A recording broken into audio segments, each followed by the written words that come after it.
కొత్త ప్రాంగణం నిర్మించుకున్న తర్వాత ఈ సెక్యూరిటీ బ్రీచ్ ఎలా జరిగింది? ఎందుకంటే 3 అంచెల వ్యవస్థ 5 అంచెల వ్యవస్థ అంటూ చెప్పుకుంటూ వచ్చారు. షూస్లో వాళ్ళు ఆ స్మోక్ బాంబ్స్ లాంటివి పెట్టుకొని లోపలికి ఎలా వెళ్ళగలిగారు? అంటే పెద్దగా వాటితో ప్రమాదం ఏమీ జరగలేదు, కానీ వారు ఆ రకమైన వ్యవహారాన్ని చేస్తున్నప్పుడు సెక్యూరిటీ ఎలా కన్వీనియంట్గా దాన్ని ఇగ్నోర్ చేసింది? అంటే ఒక రకంగా ఇది చాలా ఆశ్చర్యాన్ని కలిగించేది. ఎందుకంటే పాత భవనాన్ని స్థానంలో కొత్త పార్లమెంట్ బిల్డింగ్ కట్టడానికి ప్రభుత్వం చెప్పినటువంటి 2 కారణాలు. ఒకటి, ఆధునిక భద్రతా సవాళ్ళు, వీటిని ఎదుర్కోవటానికి అనుకూలంగా ఈ పార్లమెంట్ భవనం లేదు. 2, సభ్యుల సౌకర్యాలకు అనుగుణంగా ఆధునిక సాంకేతిక హంగులతో లేదు. అందువల్ల చారిత్రక పార్లమెంట్ భవనం స్థానం మేము కొత్త భవనం కడుతున్నాం అన్నారు. విచిత్రం ఏంటంటే కొత్త భవనంలోని ఇంత దారుణమైన భద్రతాపరమైన లోపం ఆశ్చర్యాన్ని కలిగిస్తుంది. కారణం ఏంటి అంటే న్యూ పార్లమెంటు చాలా సఫిస్టికేటెడ్ సెక్యూరిటీ సిస్టమ్స్ ఉన్న చోట ఎలా జరిగింది. రెండవది, 5 లేయర్ల భద్రతా వ్యవస్థ ఉంటుంది అని అంటున్నారు. అంటే ఢిల్లీ పోలీసు, సిఆర్పిఎఫ్, ఇలా అనేక రకాలైనటువంటి పరీక్షలు చేసే లోపలికి పంపిస్తారు. అందులో ఒక స్మోక్ వెదజల్లేటువంటి పదార్థంతో షూస్లో ఒక క్యాన్స్టర్ పెట్టుకొని ఎలా వెళ్ళారు, ఇదన్నీ ఎవరికి అర్థాలని ప్రశ్నలు. అందులో ఇంత మరి అంటే ఎవరు చూడలేదా? ఇప్పుడు అనుకోందే సింపుల్గా దీన్ని ఏం కొట్టేస్తానంటే ఎవరికి నష్టం జరగలేదు కదా, ప్రమాదం జరగలేదు కదా అని. వాళ్ళు ఏదైనా మారణాయుధాలతో ఎంటర్ అయ్యి లేదా వారు ఏదన్నా విషవాయువుతో కనుక ఎంటర్ అయ్యి ఉంటే జరగబోయేటువంటి ఉపద్రవం ఏంటి అని. ఇది భారతదేశ గౌరవాన్ని కూడా అంతర్జాతీయ స్థాయిలో తగ్గిస్తుంది. ఇప్పటివరకు స్ట్రాంగ్ నేషన్, స్ట్రాంగ్ లీడర్, ఒక స్ట్రాంగ్ గవర్నమెంట్ అసలు గత ప్రభుత్వం లాగా ఉండవు అని చెప్తూ వచ్చారు. ఇప్పుడు ప్రపంచ దేశాల ముందు భారతదేశం ఎంత వల్నరబుల్ అనేది ఇది ఎక్స్పోజ్ చేస్తుంది. ఎందుకంటే పార్లమెంట్నే కాపాడలేకపోతే, పార్లమెంట్ లాంటి అత్యంత శక్తివంతమైన భద్రతా వలయంలో ఉండే పార్లమెంట్నే కాపాడలేకపోతే ఇక దేశంలో పౌరుల భద్రతకి ఎక్కడుంటుంది? నిజంగా ఇది తీవ్రవాదులకు కూడా అలసవుతుంది కదా. అంటే దేశంలో ఏ సెక్యూరిటీ సిస్టమ్నైనా బ్రీచ్ చేయవచ్చు అని. ఇప్పుడు ఇది ఎవరు జరిపారు, ఎందుకు జరిపారు, వారి దురుద్దేశాలు ఏంటి ఒక అంశం అయితే, ఎవరికైనా దుర్భేద్యంగా ఉండాల్సిన పార్లమెంట్ ఇలా ఎందుకు ఉంది, దీనికి పొలిటికల్గా ఎవరు బాధ్యత వహిస్తారు? ఒకవేళ ఇప్పుడు బీజేపీ ప్రతిపక్షంలో ఉండి కాంగ్రెస్ అధికారంలో ఉంటే బీజేపీ ఏ రకంగా స్పందించేది? ఇది మామూలుగా ఉండేది కాదుగా. దేశ భద్రత గల్లంత అయిపోయింది, పార్లమెంట్నే కాపాడలేని వాడు దేశాన్ని కాపాడతాడా, సరిహద్దులు కాపాడతాడా, తీవ్రవాదులతో వీళ్ళకి సంబంధాలు ఉన్నాయి, తీవ్రవాదుల పట్ల వీళ్ళు చాలా ఉదారంగా ఉన్నారు అని మామూలు అటాక్ ఉండేది కాదు. మరి ఇప్పుడు ఆ పొలిటికల్ ఓనర్షిప్ ప్రైమ్ మినిస్టర్ తీసుకోవాలి కదా. సో దేశ్ కా సురక్ష కదా ఇది ఒకటే కాదు. మనకు గతంలో కూడా మీరు గమనించండి, లాస్ట్ ఎలక్షన్స్ ముందు 2019 కన్నా ముందు పుల్వామా ఇన్సిడెంట్ కూడా జరిగింది. పుల్వామా ఇన్సిడెంట్ కూడా భద్రతాపరమైన లోపం కన్నా కూడా పుల్వామా ఇన్సిడెంట్ జరగటానికి ఒక ప్రధానమైన అంశం, అప్పుడు సిఆర్పిఎఫ్ జవాన్లను ఈ తరలించాలి కాశ్మీర్ కన్నప్పుడు హెలికాప్టర్లు అడిగితే హోంమంత్రిత్వ శాఖ హెలికాప్టర్లు ఇవ్వలేదు. దాదాపు అంత పెద్ద సంఖ్యలో సిఆర్పిఎఫ్ జవాన్లను రోడ్డు మార్గంలో తరలించడం వల్ల వారికి అటాక్ కావటానికి అవకాశం వచ్చింది. దాన్ని దేశంలో ఒక పెద్ద రాజకీయపరమైన అంశంగా తర్వాత ఉపయోగించుకున్నారు. అందువల్ల ఇప్పుడు కూడా భద్రతాపరమైన ఎమోషనల్ ఇష్యూ కాదు, అది it's a very serious issue. Pulwama ఒక ఇన్సిడెంట్, ఎలా సెక్యూరిటీ ల్యాబ్స్, ఇది సత్యపాల్ మాలిక్ అప్పటి జమ్మూ కాశ్మీర్ గవర్నరే చెప్పాడు, కేంద్ర హోంమంత్రిత్వ శాఖ హెలికాప్టర్లు ఇవ్వమంటే ఇవ్వలేదు, ఇచ్చి ఉంటే ఇది జరిగేది కాదు పుల్వామా. అంత పెద్ద సంఖ్యలో జవాన్లను రోడ్డు మార్గంలో, అందులో కాశ్మీర్ లాంటి ప్లేస్ తరలించారు. ఇది రెండో ఉదాహరణ. మూడో ఉదాహరణ, చైనా భారత భూభాగంలోకి చొరబడింది అని. ఇది అనేక రకాల శాటిలైట్ ఇమేజెస్ చెప్తున్నాయి, అనేక రకాల రిపోర్ట్ చెప్తున్నాయి. కానీ ప్రైమ్ మినిస్టరే సాక్షాత్తు ఈవెన్ గాల్వాన్లో ఇన్సిడెంట్ జరిగాక అఖిలపక్ష మీటింగ్ పెట్టి కోయి గుస్సా హవా హాయ్ కోయి గుస్సా హాయ్ అన్నాడు. అంటే ఎవరు చొరబడలేదు, ఎవరు లోపలికి రాలేదు అన్నారు. సో అందువల్ల దేశ భద్రతాపరమైన అంశాల్ని రాజకీయ భావోద్వేగాలు రగిలించడానికి ఉపయోగించుకోవడం పైన ఉన్న కేంద్రీకరణ ఆ పకడ్బందీగా భద్రతను కల్పించడం పైన లేదు. నిన్న రిపబ్లిక్ టీవీ లాంటి ఛానల్లో దీన్ని లెఫ్ట్ లిబరల్స్ అటాక్ ఇది అని మొదలుపెట్టారు. సో అంటే లెఫ్ట్ లిబరలా లేకుంటే ఇస్లామిక్ తీవ్రవాదులా, అది కాదు సమస్య. వారు ఎవడన్నా కానివ్వండి, దేశానికి శత్రువులు ఎప్పుడు చూస్తూ ఉంటారు. దానికి తగ్గట్టుగా మీరు రక్షణ కవచాలు ఏర్పాటు చేసుకోవాలి తప్ప చూడండి వీడు పలానా వాడు చేశాడు, వాడు ఎవడు చేశాడు, ఎందుకు చేశాడు అన్నది ఒక్క అంశం ఖచ్చితంగా దాన్ని ఎదుర్కోవాలి. దానికి ఎవరు కూడా ఏ సిద్ధాంతం కూడా పార్లమెంటు పైన భద్రతను ఛేదించమని చెప్పదు. చెప్పితే ఆ సిద్ధాంతం దేశ వ్యతిరేక సిద్ధాంతమే, అందులో ఎలాంటి భిన్నాభిప్రాయం లేదు. కానీ దేశాన్ని పాలించేటువంటి ప్రభుత్వాలు కీలకమైన భద్రతా వ్యవస్థల్ని సమర్థవంతంగా నిర్వహించలేకపోతే, దానికి రాజకీయంగా ఎవరైనా జవాబుదారితనం బాధ్యత తీసుకోకపోతే ఎలా అన్నదే క్వశ్చన్. సార్, ఈ అంశంలో అంటే మీరు చెప్పినట్టు లెఫ్ట్ లిబరల్సా లేకపోతే ఇస్లామిక్ తీవ్రవాదులు అనే అంశం పక్కన పెడితే, బేసిక్గా దానికి కొత్త భవనం నిర్మించుకున్న తర్వాత ఉండాల్సిన శత్రు దుర్భేద్యమైన వ్యవస్థ లేకపోవటం ఎక్కడ ఫెయిల్ అయినట్టు సార్? అది నేను సెక్యూరిటీ ఎక్స్పర్ట్ కాదు కనుక నేను చెప్పలేను ఎక్కడ ఫెయిల్ అయింది అనేది. ఎందుకంటే అది it's a different subject altogether.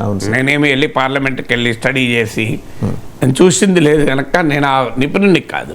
కానీ అది ఎక్కడ ఫెయిల్ అయింది ప్రభుత్వం చెప్పాలి, నేను కాదు చెప్పాల్సింది. విశ్లేషకులు తేల్చే అంశం కాదు అది. ఎందుకంటే నేషనల్ సెక్యూరిటీ, పార్లమెంట్ సెక్యూరిటీ అనేది ఇది హైలీ ప్రొఫెషనల్ సబ్జెక్ట్. అంటే మరి మనకు తెలిసిన దానికన్నా కూడా ఇంకా చాలా ఎక్కువ భద్రతాపరమైన ఏర్పాట్లు ఉంటాయి. సో అది సిస్టమ్స్ ఎక్కడ ఫెయిల్ అయింది, టెక్నాలజీ ఫెయిల్ అయిందా, మనుషులు ఫెయిల్ అయ్యారా, యంత్రాలు ఫెయిల్ అయ్యాయా, ఇంటెలిజెన్స్ వైఫల్యమా? సో రాజకీయపరమైన గేమ్ మొదలు కావడం కాదు.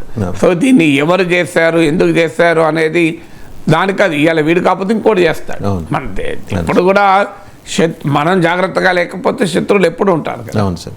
ఏపీలో కాంగ్రెస్ కొత్త పంథాలో ముందుకెళ్తుంది. వై నాట్ ఏపీ అనే పేరుతోటి కొంత దూకుడు పెంచింది. నిన్న మొత్తానికి కేంద్ర పరిశీలకులు కూడా అక్కడికి వచ్చారు. ఏపీ కాంగ్రెస్ ప్రెసిడెంట్ రుద్రరాజు వీళ్ళందరితో సమావేశం ఏర్పాటు చేసినప్పుడు చాలా జోష్ మీద కనిపించారు. నిజంగా కాంగ్రెస్ ఇంపాక్ట్ ఉండబోతుందా సార్? ఉంటే ఏ పార్టీకి ఎక్కువ నష్టం జరగచ్చు, లేకపోతే ఈ హడావిడిలో ఏ పార్టీ ఏమైనా వేరే పార్టీలు ఏమైనా లాభపడే అవకాశం ఉందా? అంటే తెలంగాణలో కాంగ్రెస్ అధికారంలోకి వచ్చాక సహజంగానే పొరుగు రాష్ట్రంతో తెలుగు రాష్ట్రం కనుక ఆంధ్రప్రదేశ్ కాంగ్రెస్లో కొంత ఆసక్తి పెరిగేటువంటి అవకాశం.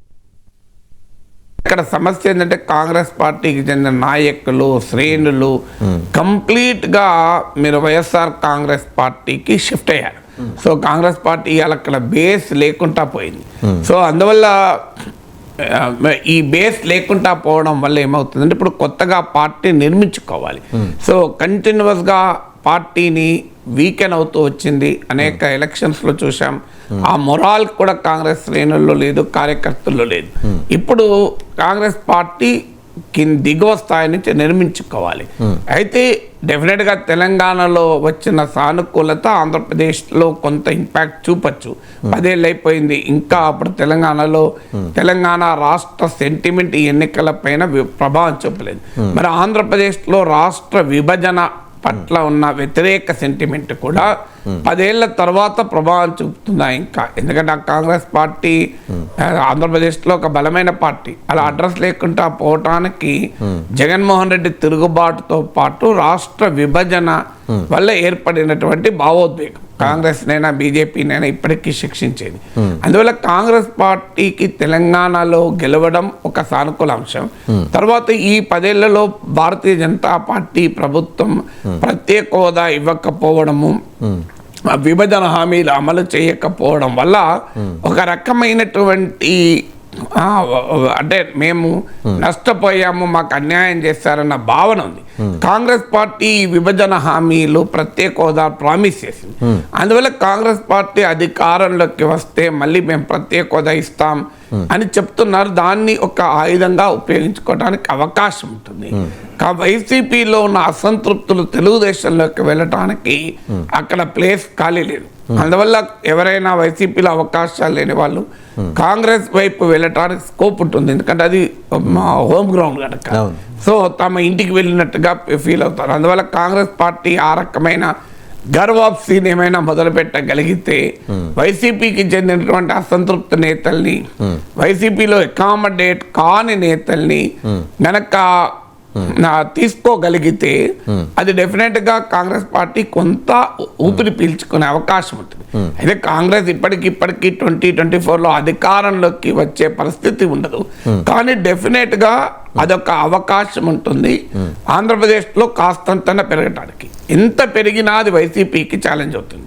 ఇక్కడ వైసీపీ ఒకవైపు, టీడీపీ జనసేన కూటమి మరోవైపు ఉన్న సమయంలో ఏమవుతుందంటే చాలా పోలరైజ్ కాంటెస్ట్. ఈ పోలరైజ్ కాంటెస్ట్లో ఈ పోలరైజ్ కాంటెస్ట్లో ఏమవుతుంది అంటే కొద్ది శాతం తేడా ఉన్నా కూడా ఫలితాలు అటు ఇటు అవుతాం. 2014లో చూస్తే వైఎస్ఆర్ కాంగ్రెస్ పార్టీ 2% ఓట్ల తేడాతోనే ఓడిపోయింది. సో ఇప్పుడు ఆ కాంగ్రెస్ పార్టీకి 5% ఓటింగ్ వచ్చింది అనుకోండి, ఇప్పుడు 1% నోటా కన్నా తక్కువ ఉంది. అది ఖచ్చితంగా అది వైసీపీ ఓటే ఎక్కువ లాగుతుంది టీడీపీ జనసేన ఓటు కన్నా. ఆ మేరకు అది వైసీపీకి ఛాలెంజ్గా ఉండే అవకాశం మాత్రం కొట్టిపారేయలేము. సరే, అయితే కాంగ్రెస్కి సహజంగా ఎస్సీ, ఎస్టీ, మైనారిటీ ఈ ఓట్ బ్యాంక్ దాన్ని జగన్మోహన్ రెడ్డి గారు తీసుకున్నారు కాబట్టి దాంట్లోంచి మ్యాక్సిమం అటు వెళ్ళొచ్చు అంటారు. ఎలా ఏ బేసిస్ మీద మ్యాక్సిమం వెళ్ళొచ్చు అంటారు? మ్యాక్సిమం వెళ్తే జగన్కి ఏమి మిగులుతుంది? మనము కంక్లూజన్లు తీసేటప్పుడు SC, ST, minority maximum Congress వెళ్తే జగన్తో ఎవరు ఉంటారు? సో మ్యాక్సిమం వెళ్తుందని ఏ ప్రాతిపదిక మీద చెప్పగలుగుతారు మీరు? ఏంటి ప్రాతిపదిక ఏంటి? మీరే చెప్పండి. మ్యాక్సిమం వెళ్ళటానికి అంటే సహజంగా కాంగ్రెస్ ఓటు బ్యాంక్ కదా వాళ్ళు. ఏదైనా కానీ కాంగ్రెస్ ఓటు బ్యాంక్ అయినా ఎస్సీ ఎవరికైనా జగన్మోహన్ రెడ్డి ఓటు బ్యాంక్ ఏ ఉంటుంది. ఏదో ఒక party vote bank Jaganmohan Reddy కొత్తగా వచ్చినప్పుడు. సో ఇప్పుడు జగన్మోహన్ రెడ్డి వెనకాల ఎస్సీ, ఎస్టీ, మైనార్టీ అంత వెళ్ళిపోతే మిగిలేదు ఎవరు? అలా వెళ్ళవండి. పార్టీలో ఓటు బేస్లో అంతా మ్యాక్సిమం టర్న్లు కావు. సో కాంగ్రెస్ పార్టీ అనేది మొదలు ఒక కాన్ఫిడెన్స్ క్రియేట్ కాగలగాలి. ఆ పార్టీకి ఇప్పుడు లీడర్లు ఒకరిద్దరు కొద్దిమంది లీడర్లు తప్ప కింద యంత్రాంగం అంతా వైసీపీ వెళ్ళిపోయింది. మొదలు వాళ్ళు వెళ్లకుండా ఓటర్ ఎలా ట్రాన్స్ఫర్ అవుతారు అంటే కాంగ్రెస్ పార్టీ ఆంధ్రప్రదేశ్లో ఒక బలమైన నరేటివ్ని బిల్డ్ చేయగలగాలి. అది లేకుండా వైసీపీ వెనకాలన్న ఎస్సీ, ఎస్టీ, మైనారిటీ పోతే మిగిలేదు రెడ్డిసే కదా. మరి వాళ్ళు కూడా వెళ్ళరా? మీరంతా మ్యాక్సిమం వెళ్ళిపోతే జగన్ ఒక్కడే మిగులుతారు కదా.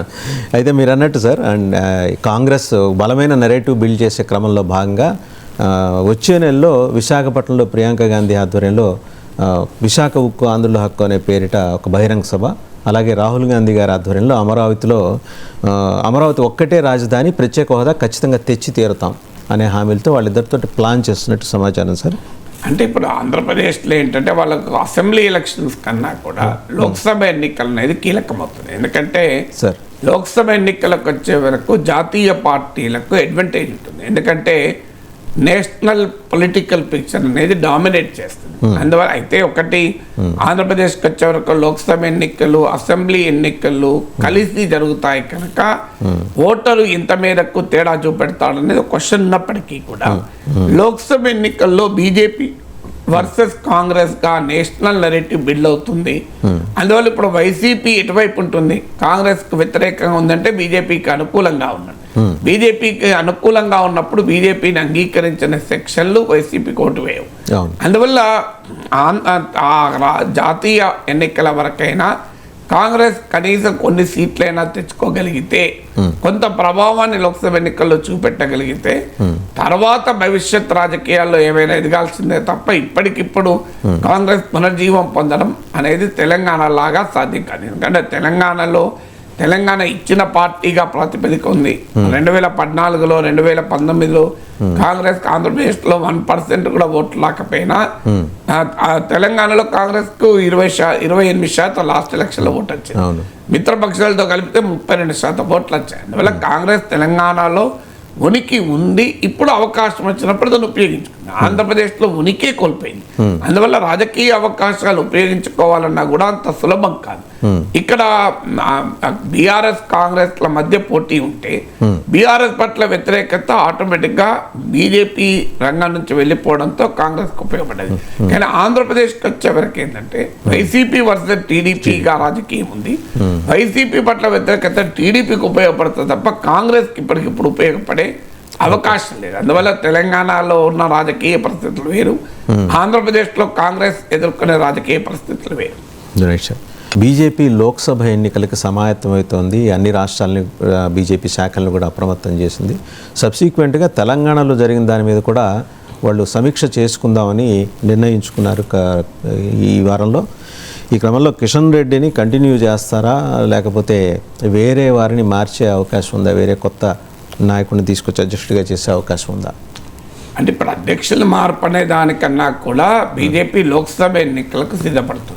తప్పనిసరిగా లోక్సభ ఎన్నికలకు బీజేపీకి కొంత పొటెన్షియల్ ఉంటుంది, ఆశ ఉంటుంది. ఎందుకంటే లాస్ట్ 2018 అసెంబ్లీ ఎన్నికల్లో 7% ఓట్లు వస్తే కొద్ది నెలల్లో జరిగిన 2019 లోక్సభ ఎన్నికల్లో 20% ఓటింగ్ వచ్చింది. 2018లో ఒక్క సీటు అసెంబ్లీకి వస్తే 5 సిట్టింగ్ సీట్లలో 4 ఓడిపోయి ఒక్కటి గెలుచుకుంటే 2019 లోక్సభ ఎన్నికలకు వచ్చే వరకు బీజేపీ 4 లోక్సభ సీట్లను గెలుచుకుంది. అందువల్ల కంపారిటివ్లీ అసెంబ్లీ ఎన్నికల కన్నా దేశంలో ఎక్కడైనా బీజేపీ లోక్సభ ఎన్నికల్లో బెటర్ పర్ఫామ్ చేస్తుంది. అందులో తెలంగాణ కూడా మినహాయింపు ఏం కాదు. సో ఇప్పుడు అసెంబ్లీ ఎన్నికల్లోనే బీజేపీ ఓటింగ్ సీట్లు గణనీయంగా 1 నుంచి 8 సీట్లు వచ్చారు, 7 నుంచి 14% ఓటింగ్ వచ్చింది. అందువల్ల బీజేపీ ఆశించేది ఏంటంటే ఈసారి లోక్సభ ఎన్నికల్లో గతం కన్నా బెటర్ పర్ఫార్మెన్స్ చూపాలి అనేది బీజేపీ అంచనా. అందువల్ల సీనియర్ నాయకులందరినీ కూడా మళ్ళీ లోక్సభకు దించుతారు. ఇప్పుడు 3 ఎంపీలు అసెంబ్లీకి పోటీ చేస్తే 3 ఓడిపోయారు. సో వారు 3 కూడా మళ్ళీ లోక్సభ ఎన్నికలకు దిగచ్చు. ఇప్పుడు ఒక్కొక్క నియోజకవర్గంలో మోర్ దెన్ 1 లీడర్ కూడా పోటీలో ఉన్నారు. ఇప్పుడు మీకు మహబూబ్ నగర్లో డికే అరుణ, జితేందర్ రెడ్డిల మధ్య ఎవరో ఒకరు అభ్యర్థి కావచ్చు. మెదక్ నుంచి దుబాకలో ఓడిపోయిన ఎమ్మెల్యే రఘునందన్ రావు అభ్యర్థి అవుతారంటున్నారు. సో ఇలా వివిధ నియోజకవర్గాల్లో ఇప్పుడు కరీంనగర్లో బండి సంజయ్తో పాటు ఈటల రాజేందర్ కూడా పోటీలో ఉంటాడు. ఇలా ఒక్కొక్క చోట ఒక్కొక్క ప్రిపరేషన్ అనేది ఆ పార్టీ మొదలు పెట్టింది. అంటే వరంగల్ నియోజకవర్గం నుంచి ఎంఆర్టీఎస్ నాయకుడు కృష్ణమాదిగనే రంగంలో దించుతారు అని వార్తలు వస్తున్నాయి. ఖమ్మం నుంచి పార్టీ సీనియర్ నాయకుడైన పొంగులేటి సుధాకర్ రెడ్డి, సో కాంగ్రెస్ బీజేపీ తమిళనాడు కూడా కో ఇన్ఛార్జిగా ఉన్నారు. కాంగ్రెస్ పార్టీలో కూడా జాతీయ స్థాయిలో పనిచేసిన నాయకుడు. సో పొంగులేటి సుధాకర్ రెడ్డిని ఖమ్మం నుంచి రంగంలో దించవచ్చు అంటున్నారు. ఇలా వివిధ చోట్లలో సీనియర్ నాయకుల్ని రంగంలో దించి పార్టీ కొంత బలపడాలి అనేటువంటి ప్రయత్నం చేస్తుంది. చేవెళ్ళ నుంచి కొండా విశ్వేశ్వరరెడ్డి లాంటి లీడర్లు ఆల్రెడీ ఉన్నారు. సో ఇలా వివిధ జిల్లాలలో ఎవరిని ఐడెంటిఫై చేసి వారిని కొంతమంది గతంలో ఎంపీలుగా చేసిన వాళ్ళు ఉన్నారు. ఇప్పుడు విశ్వేశ్వరరెడ్డి కాదు, భువనగిరి నుంచి బోరా నరసయ్య గౌడ్ గారు, ఆయన గతంలో బీఆర్ఎస్ లోనే ఎంపీగా చేశారు. ఇలా కొంతమంది నాయకులు వెళ్ళిపోయినా కూడా ఉన్న నాయకులతో ఒక బలమైన పోటీ ఇవ్వాలి అనేది బీజేపీ ప్రయత్నం చేస్తోంది.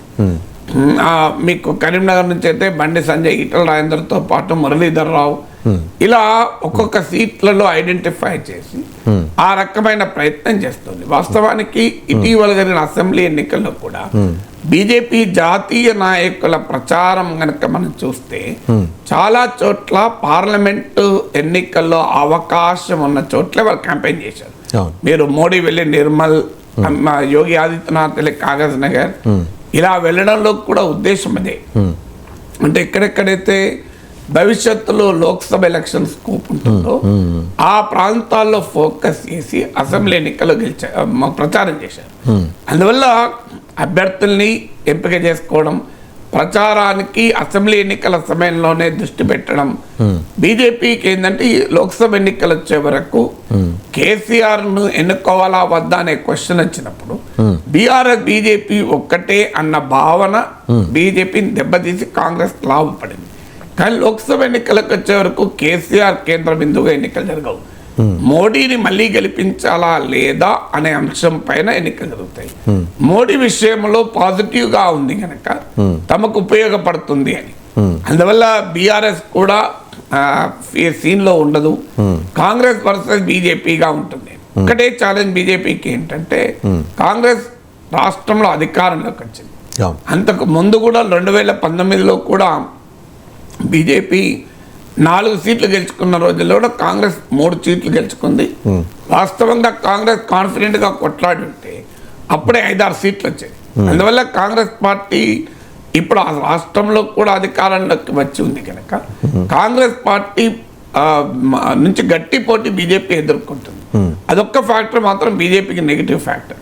ఇక మిగతాది పెరిగిన ఓటింగ్, పెరిగిన ఎమ్మెల్యేల సంఖ్య, జాతీయ ఎన్నికల్లో ఉండే అడ్వాంటేజెస్, ఇవన్నీ కూడా బీజేపీకి అదనంగా కలిసి వచ్చేటువంటి ఫ్యాక్టర్స్. అందువల్ల డెఫినెట్ గా బీజేపీ లోక్సభ ఎన్నికల పైన ఎక్కువ ఫోకస్ చేస్తుంది.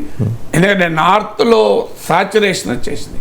ఎందుకంటే అంతకన్నా ఇప్పుడున్న సీట్ల కన్నా పెరగటానికి స్కోప్ లేదు, అవకాశం లేదు. సో అందువల్ల సౌత్ లో ఏ మేరకైనా పెంచుకోవాలి. ఇప్పుడు కర్ణాటకలో కూడా 2019 ఎన్నికలు 25 సీట్లు వచ్చాయి. అక్కడ కూడా జేడీఎస్ తో పొత్తు పెట్టుకున్నారు. ఎందుకంటే అక్కడ కాంగ్రెస్ అధికారంలోకి వచ్చింది, అక్కడ కూడా తగ్గే అవకాశం ఉంటుంది. అందువల్ల తెలంగాణ లాంటి రాష్ట్రం పైన ఖచ్చితంగా బీజేపీ కేంద్రీకరిస్తుంది. బీజేపీ పాలిత రాష్ట్రాలు అంటే మన కొత్తగా 3 రాష్ట్రాల్లో ముఖ్యమంత్రుల్ని వారు ఎంపిక చేసుకున్న విధానం, రాజస్థాన్లో చూస్తే ఓసీ నుంచి, అలాగే మధ్యప్రదేశ్ బీసీ, ఛత్తీస్గఢ్ అయితే తొలి ఆదివాసీ సీఎం.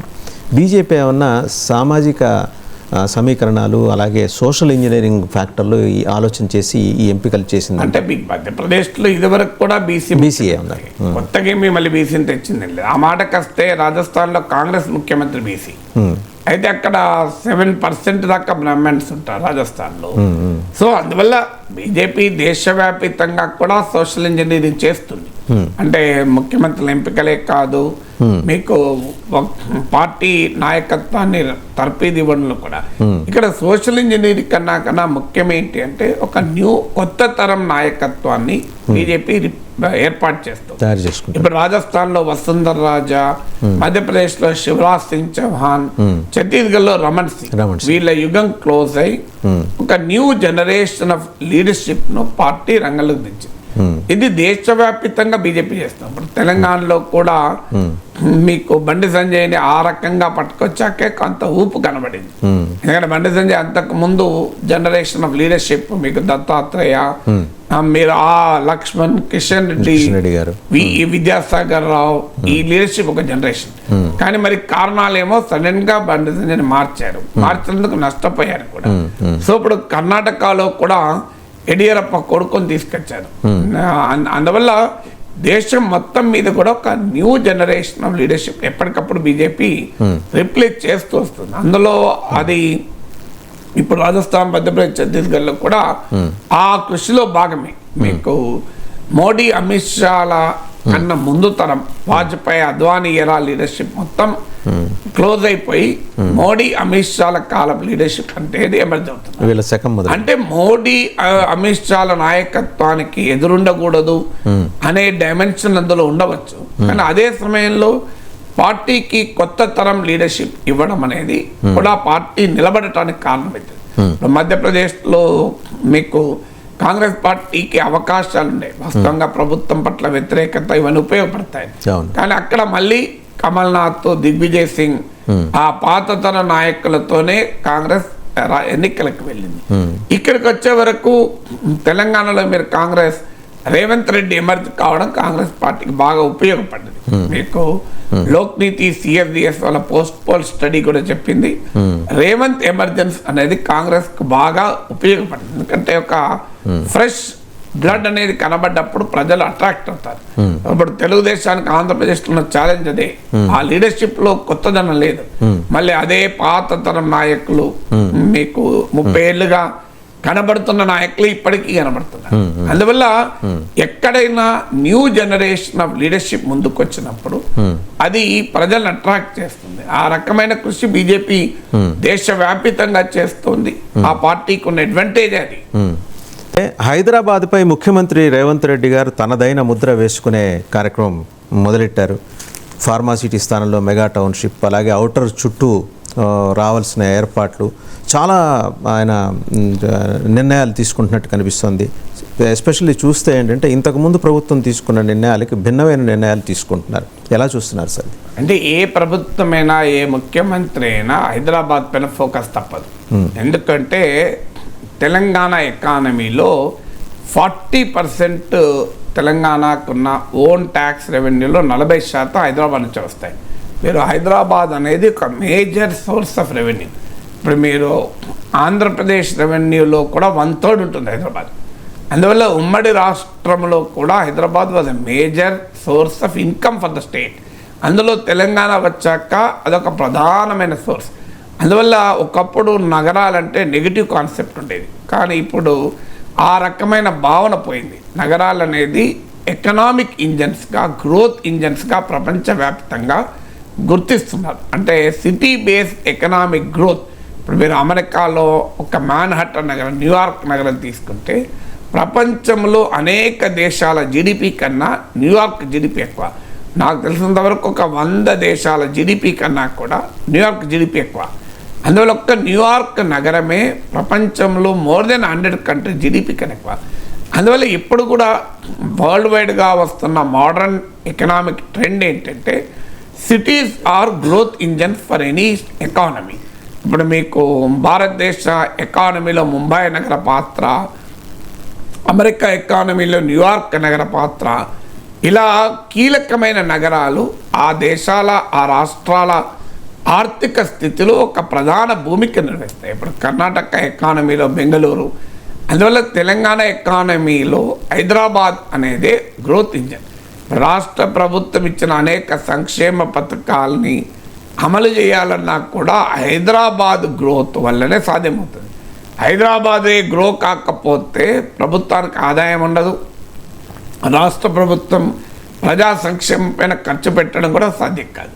అందువల్ల ఏ గవర్నమెంట్కైనా హైదరాబాద్ అనివార్యంగా ఫోకస్ అవుతుంది.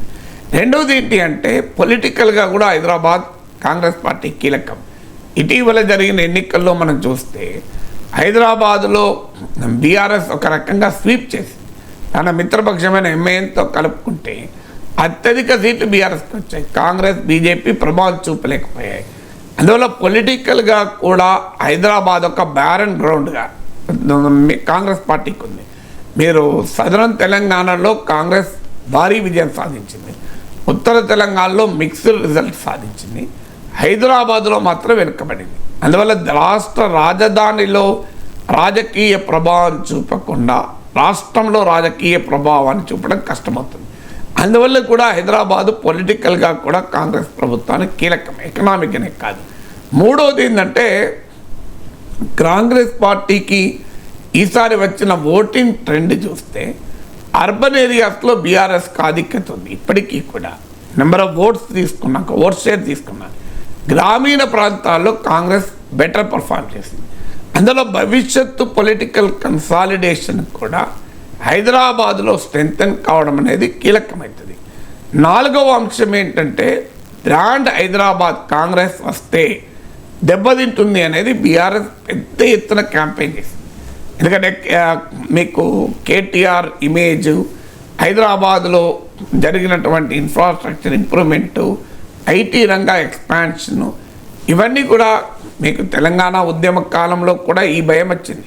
అంటే తెలంగాణ ఏర్పడితే బీఆర్ఎస్ అధికారంలోకి వస్తే బ్రాండ్ హైదరాబాద్ దెబ్బతింటుంది అని. కానీ అది దెబ్బతినకపోవడం బీఆర్ఎస్ కలిసి వచ్చింది. అందుకే ఇటీవల ఎన్నికల్లో కూడా చాలా స్పెక్యులేషన్ వచ్చింది. సీమాంధ్ర ఓటర్లు, ముఖ్యంగా తెలుగుదేశం అనుకూల ఓటర్లు కాంగ్రెస్కు షిఫ్ట్ అవుతారని.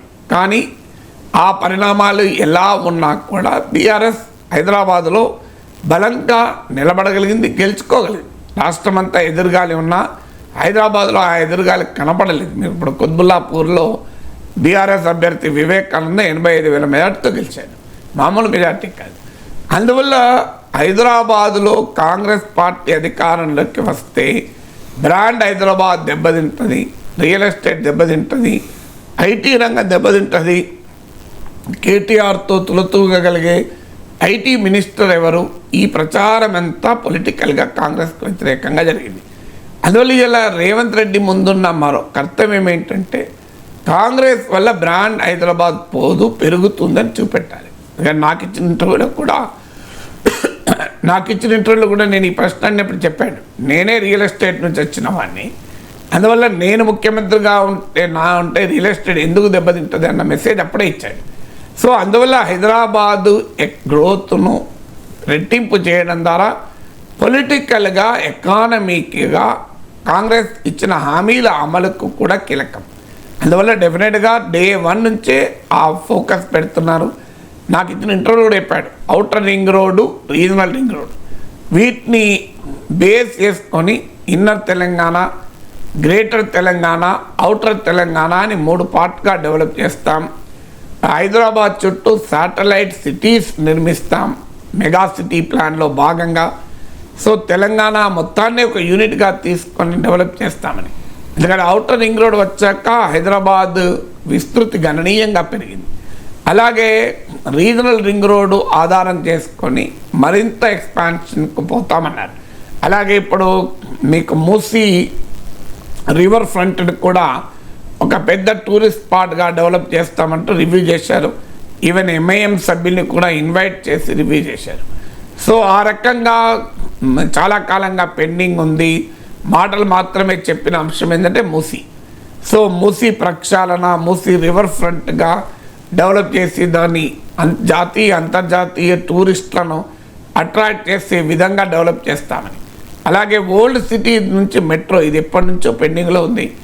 బీఆర్ఎస్ ఎంఐఎంల మైత్రి వల్లనే ఎంఐఎం ఒత్తిడికి తలవంచే ఓల్డ్ సిటీలో మెట్రో పోలేదు అని. ఇప్పుడు ఓల్డ్ సిటీ ద్వారా కూడా మెట్రో తీసుకెళ్తాం అనేది కూడా సమీక్ష జరిపారని. ఎందుకంటే వీరు ఎంఐఎం ఒత్తిడి లేదు, ఇప్పుడు ఎంఐఎం బ్యాగేజ్ లేదు కనుక అది చేయగలిగితే ఒక విజిబుల్ ఇంపాక్ట్ రేవంత్ రెడ్డి చూపెట్టినట్టు అవుతుంది. అల్టిమేట్గా ఒక ముఖ్యమంత్రి ముద్ర కనబడుతుంది అప్పుడు.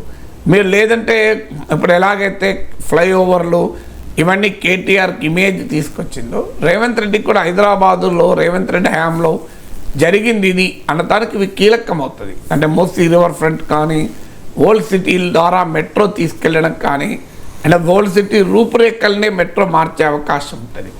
Regional ring road, outer ring రోడ్లను బేస్ చేసుకొని విస్తృతమైన శాటిలైట్ సిటీస్ కనుక ఎమర్జ్ కాగలిగితే, ఇప్పుడు మీకు ఢిల్లీకి నోయిడా, గుర్గాంలు వచ్చాక మీకు ఢిల్లీ మీద ఈజ్ అయింది ట్రాఫిక్ కానీ, ఇతర రకాలు కానీ. ఇప్పుడు ఐటీ కంపెనీలన్నీ మీకు గుర్గాంలోనే ఉంటాయి, ఆ గుర్గాం వేరే రాష్ట్రం కూడా. అలాగే కొన్ని ఐటీ కంపెనీలు నోయిడాలో ఉంటాయి. ఢిల్లీలో ఉన్నట్టే కానీ ఢిల్లీ కాదు. మీకు ఢిల్లీ పొలిమేరలో ఇప్పుడు గుర్గాంలో, నోయిడాలో ఒక పెద్ద సిటీస్గా ఎమర్జాయి.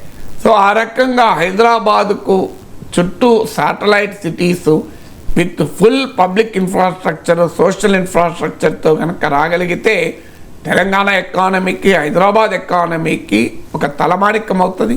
ప్రభుత్వానికి కూడా ఒక మంచి పేరు వస్తుంది, రేవంత్ రెడ్డికి కూడా మంచి పేరు వస్తుంది.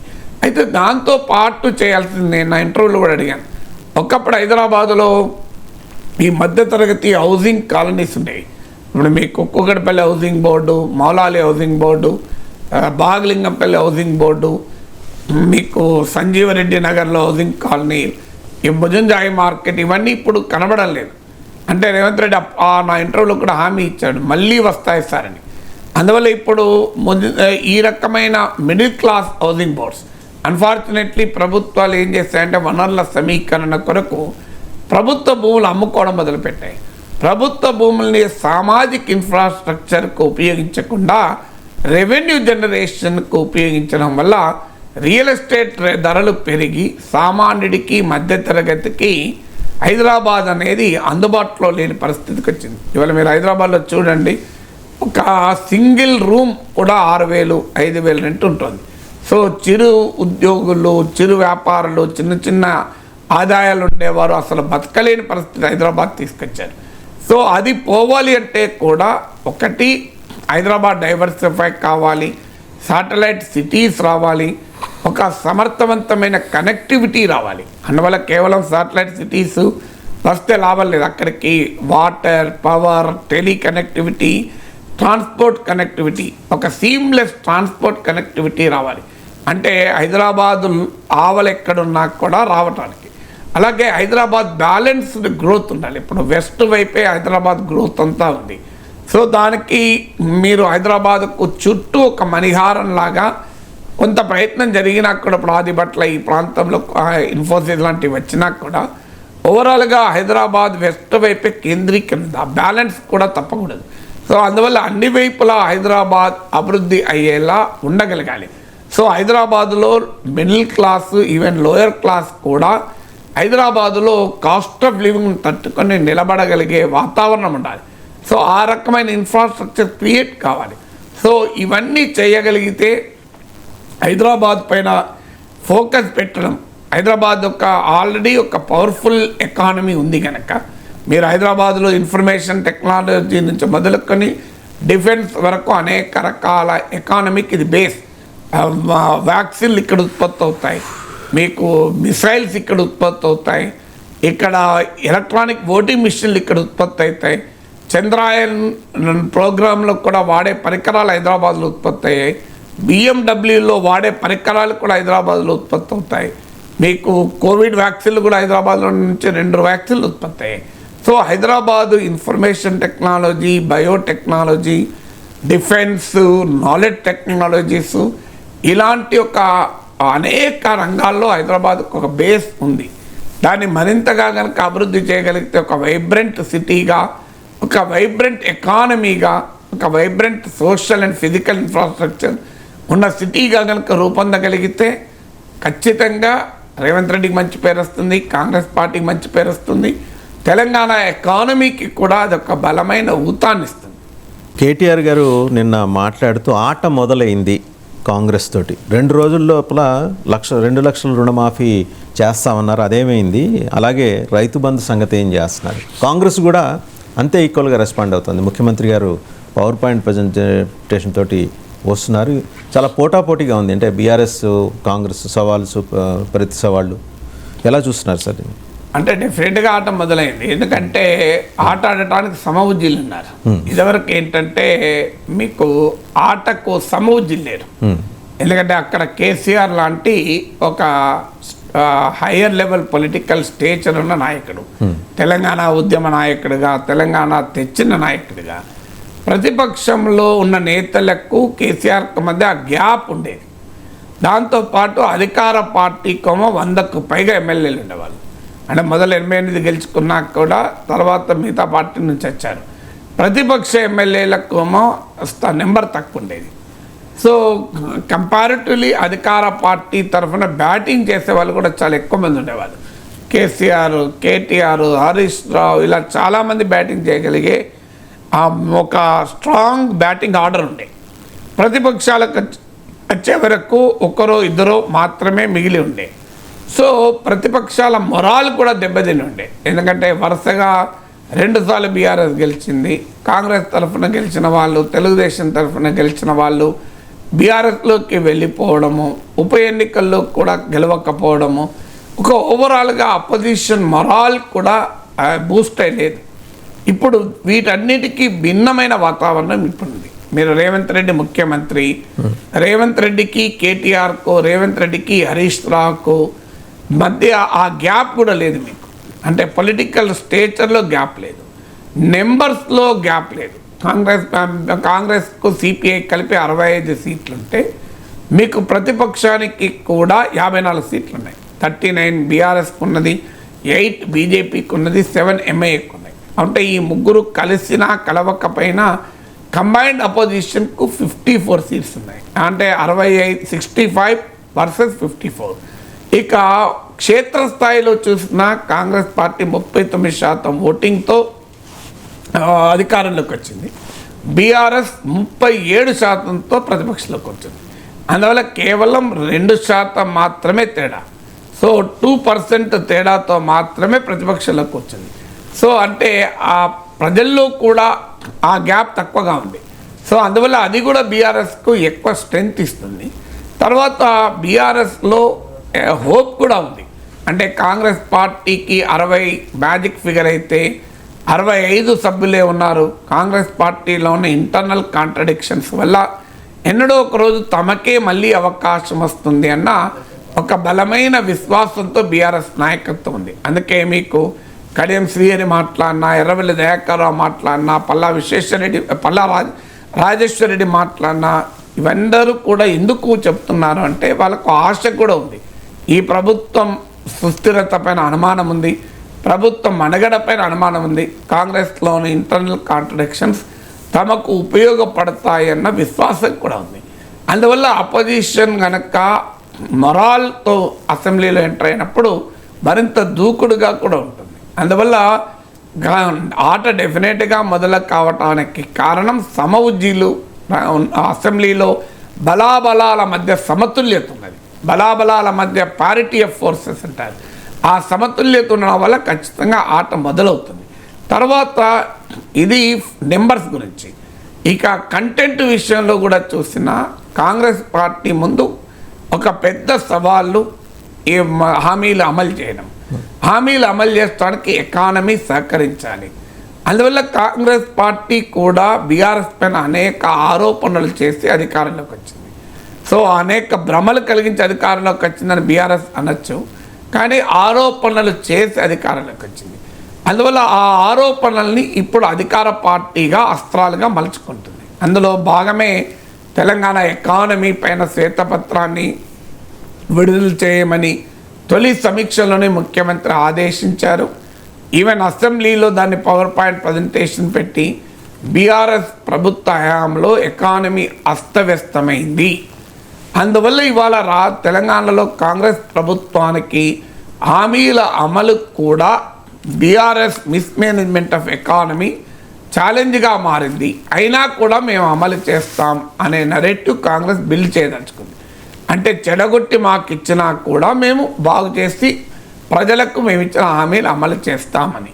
సో అందువల్ల బీఆర్ఎస్ పాలన పైన ప్రతిపక్షంలో ఉన్నప్పుడు కాంగ్రెస్ ఏ అంశాలైతే చెప్పిందో దాన్ని ఇప్పుడు శాసనసభ వేదికగా వాటిని ధృవీకరించి డెమాన్స్ట్రేట్ చేసి డిస్ప్లే చేసే పని కాంగ్రెస్ చేస్తుంది. అందులో భాగం ఎకానమీ, అందులో భాగమే విద్యుత్ రంగం. ఎందుకంటే బీఆర్ఎస్ సక్సెస్ స్టోరీస్లో పవర్ ఒక్కటి ప్రధానంగా చెప్పారు కనుక పవర్ సెక్టార్లో కూడా ఇంకో 80,000కు పైగా అప్పులు ఉన్నాయి. పవర్ పర్చేజ్ అగ్రిమెంట్ల పేరిట పవర్ కొనుగోళ్లలో భారీ కుంభకోణం జరిగిందని ప్రతిపక్షంలో ఉన్నప్పుడు కాంగ్రెస్ చెప్పింది. దాన్ని ఇప్పుడు మీకు విద్యుత్తుపై కూడా శ్వేతపత్రం అంటున్నారు, దాన్ని ప్రవేశపెడతారు.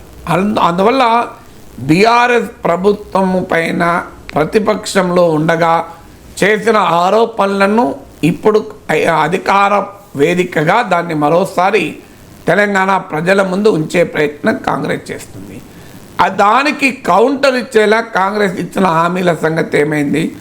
రైతు బంధు 15,000 ఎందుకు వేయలేదు, మీరు రుణమాఫీ చేస్తామన్నారు కదా ఎందుకు చేయలేదు అనేది బీఆర్ఎస్ చేస్తుంది. దానికి కాంగ్రెస్ కౌంటర్ కూడా ఉంటుంది. మీరు దళితుల 3 ఎకరాలు అమలు చేశారా, మీరు నిరుద్యోగ భృతి అమలు చేశారా, మీరు రుణమాఫీ అమలు చేశారా, మీరు KG2BG అమలు చేశారా అని వాళ్ళు అటాక్ మొదలు పెడతారు. అందువల్ల వారికి వీరికి అస్త్రాలు ఉన్నాయి కనుక ఆట ఖచ్చితంగా మొదలవుతుంది. ప్రొఫెసర్ నాగేశ్వర గారు, అయితే ఇందులో టీపీఎస్సీ వ్యవహారం కూడా బాగా పెద్దగా రేగే అవకాశం కనిపిస్తుంది. ఎందుకంటే దీని మీద కాంగ్రెస్ చాలా సీరియస్గా ఉంది. నిరుద్యోగులకి అన్యాయం చేసే రీతిలో టీపీఎస్సీ వ్యవహరించింది అనే పద్ధతిలో దాన్ని కూడా ఒక ఇష్యూగా చేయబోతున్నట్టు సమాచారం. అంటే ఆల్రెడీ అది నేను ఇంతకుముందు చెప్పినట్లు ప్రతిపక్షంలో ఉండగా ఏ అంశాలను బీఆర్ఎస్ పైన అస్త్రాలుగా కాంగ్రెస్ ప్రయోగించిందో అది ఇప్పుడు అసెంబ్లీ వేదికగా వ్యాలిడేట్ చేయాలి. ఎందుకంటే ఒక అపోజిషన్లో ఉన్నప్పుడు చెప్పడం వేరు, అధికారంలో ఉన్నప్పుడు అఫీషియల్ డేటాతో అధికారిక సమాచారంతో చెప్పడం వేరు. అందువల్ల మీరు బీఆర్ఎస్ క్లెయిమ్ చేసుకున్నది ఏంటి, కరెంటును మేము చాలా బాగు చేశాము. ఇప్పుడు కాంగ్రెస్ పార్టీ చెప్పదలుచుకుంది ఏంటంటే ఇందులో 80,000 కోట్ల అప్పులు చేశారు, అడ్డగోలుగా కరెంటు కొనుగోలు చేశారు, దాంట్లో 100 కోట్ల కుంభకోణమైందని వాళ్ళు ఎస్టాబ్లిష్ చేయదలుచుకున్నారు. రెండవది ఇరిగేషన్ మేము బాగు చేశామన్నది బీఆర్ఎస్ నరేటివ్. దానికి కౌంటర్గా మీరు కాళేశ్వరంలో అవినీతి జరిగింది అని ఆ అవినీతిని ఒక అస్త్రంగా కాంగ్రెస్ ప్రయోగిస్తుంది. మేము ఉద్యోగాలు ఇచ్చామన్నది బీఆర్ఎస్ చెప్పింది, ఇవ్వలేదన్నది ప్రతిపక్షాల వాదన. అందువల్ల ఉద్యోగ నియామకాల పైన గత ప్రభుత్వాన్ని డాక్లో పెట్టే పని కాంగ్రెస్ చేస్తుంది. ఇలా వివిధ అంశాలపైన గత ప్రభుత్వము క్రెడిట్గా చెప్పుకున్న దాన్ని లేదు, అపోజిషన్ ఉన్నప్పుడు కాంగ్రెస్ గత ప్రభుత్వ వైఫల్యాలుగా చూపిన దాన్ని, ఈ రెండింటినీ కూడా అసెంబ్లీ సాక్షిగా ప్రభుత్వం పెట్టే ప్రయత్నం చేస్తుంది. అందువల్ల ఎలక్షన్ సమయంలో జరిగిన ఒక పొలిటికల్ బ్యాటిల్ ఇవాళ ఎలక్షన్స్ అనంతరం కూడా అసెంబ్లీలో కొనసాగుతుంది. ఎందుకంటే there is a political battle, అంటే ఎలక్షన్లు అయిపోయినా కూడా ఆ పొలిటికల్ బ్యాటిల్ ఎక్స్టెండ్ అవుతుంది. ఎందుకంటే ఇప్పుడు లోకల్ బాడీస్ ఎలక్షన్స్ ఉన్నాయి, పార్లమెంట్ ఎన్నికలు ఉన్నాయి. అందువల్ల ఈ ఎన్నికల పోరాటం ఇప్పటి వరకు అసెంబ్లీలో అధికారం కొరకు జరిగింది. ఇప్పుడు ఈ రాజకీయ పోరాటం అసెంబ్లీ సాక్షిగా జరుగుతుంది. ఎందుకంటే అధికార ప్రతిపక్ష సభ్యుల మధ్య మాటల యుద్ధం చూస్తాం, ఈ నరేటివ్ బిల్డింగ్లో పోటీ పడతారు. అనివార్యంగా ఇవన్నీ ఇష్యూస్ ముందుకు వస్తాయి.